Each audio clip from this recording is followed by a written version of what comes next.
welcome to Provocation Theater's Community Spotlight. Today, we have the beautiful, the talented, the amazing Jess Ross! Oh my God, so glad you're sitting down with us today. Thank you for having me. Thank you for being here. We are gonna love to just start out by hearing what brought you to improv. How did we get so blessed to get to have you as part of our community? I was looking to engage in some form of art. I grew up mainly in the sports realm, playing soccer. Okay. And when I was getting kind of overwhelmed and stressed at work, I wanted to try something new, go outside my comfort zone. And a friend and I were looking to do art class. They were really pricey, and it was around the holiday season. And so we ended up deciding to kind of go outside of our comfort zone and came upon Provocation Theater and did the 101 series. It was within our budget, and it was the best investment that I think I've ever made. Really? Yeah. Wow. You must not own a home. Yeah. We promise we'll never bankrupt on you. We got you for the long term. Yeah. Why do you feel like it was an investment? Can you tell us a little bit more about like what you've been able to get from that 101 class? I felt welcomed. It was a random storm had happened. It was like January 2023, and I thought class was going to be canceled, honestly. And you were there. You were the first instructor, and it just felt like a family immediately. It was like I only knew one other person there, but people were willing to come in, try something new.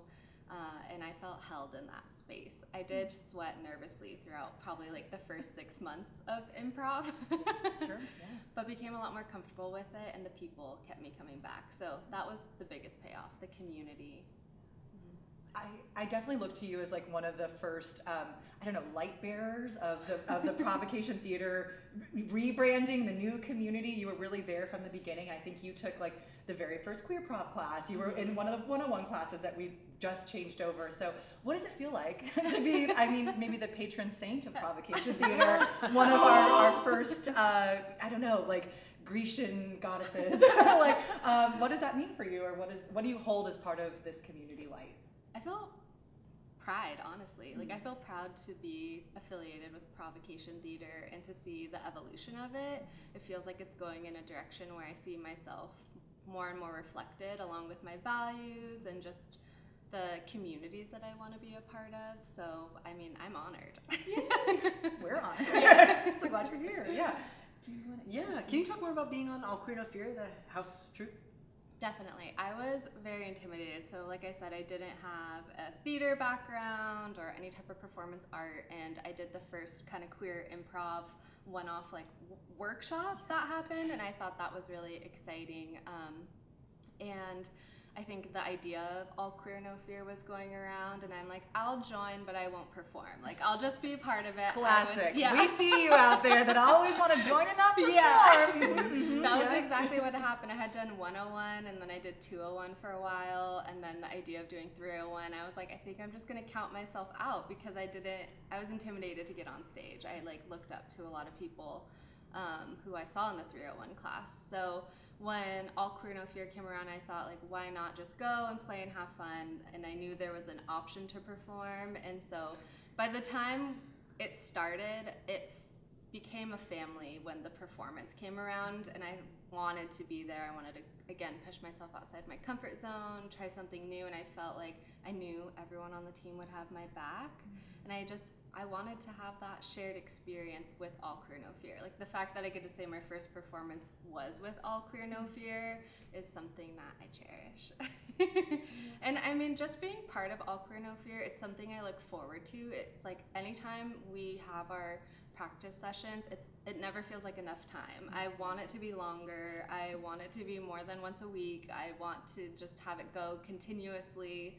And I don't feel that way about all the things that I engage in my life. So I think for people who are maybe intimidated about performing, I would say find a group that you feel comfortable with and that they hold you in.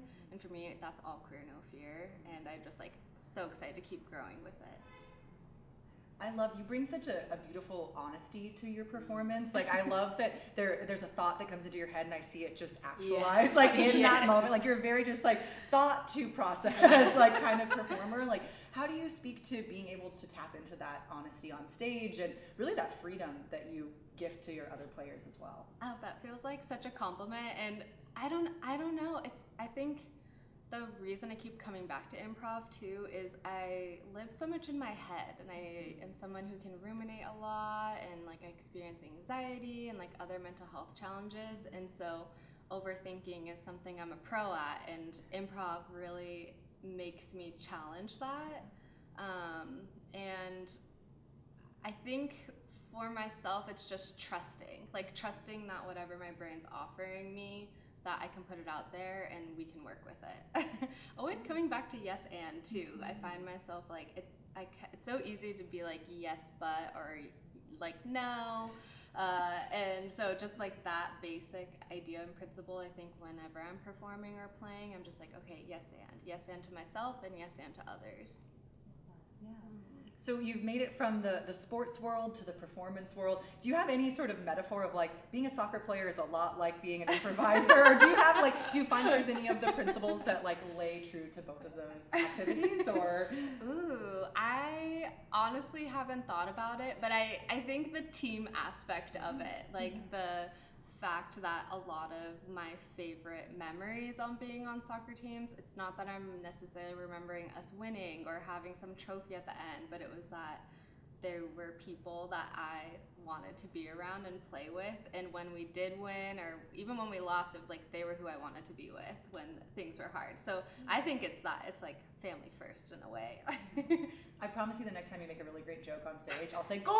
Yeah! I'll blend the words for you. Perfect. Yeah. And I'll rip my shirt off too. Yeah! That's a real good promo for our next tickets. Jess, if the people wanted to find you outside of performing or maybe ripping your shirt off, where would they find you? What do you do for fun? Where else are you in the world? Give us a little bit of piece of who you are outside of improv. Yeah. Outside of improv, I'm hanging out with my girlfriend Sonali, getting our hands into some plants and dirt and tending to all of our plant babies. Also rock climbing, doing advocacy work.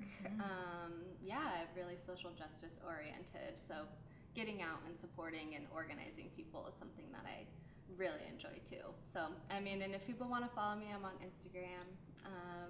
Can share those details. click the link. Yeah. You know? And I have to say, an incredible baker. If you get a chance to try a Jess Ross like confection, it is the best. Yes. Thank you. Yes, I do enjoy that. We are so honored to get to have you a part of our community, a part of All Clear No Fear.